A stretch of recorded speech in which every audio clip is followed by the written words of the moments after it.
இது railway station, Vellore மாவட்டத்தில் இருக்கிற காட்பாடி ஜங்ஷன்.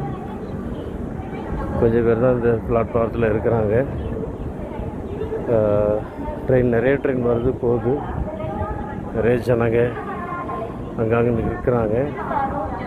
ஆனால் அவங்க எங்கே தான் போகிறாங்கன்னு நமக்கு தெரியாது. நான் ஒரு இடத்துக்கு யாத்திரை கொண்டு வந்திருக்கேன், நானும் வந்திருக்கிறேன். நாகர்கோவில் போவதற்காக வந்திருக்கிறேன். எனக்கு தெரியும் நான் நாகர்கோவில் போகிறேன்ட்டு. ஆனால் அவங்க எங்கே போகிறான்னு நமக்கு தெரியாது. ஆனால் எனக்கு அருமையான தேவனுடைய பிள்ளைகளே, அதே போல் ஆவிக்குரிய ஓட்டம், யாத்திரை, பிரயாணம் ஒன்று இருக்குது. நான் பரலோகத்துக்கு நேர் போகிறோமா, நரகத்துக்கு நேர் போய் கொண்டிருக்கிறோமா நமக்கு தெரியும்.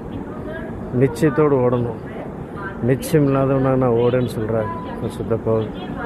நான் ஒரு நம்பிக்கையோடு பரலோகத்து தான் ஓடுறேன் என்ற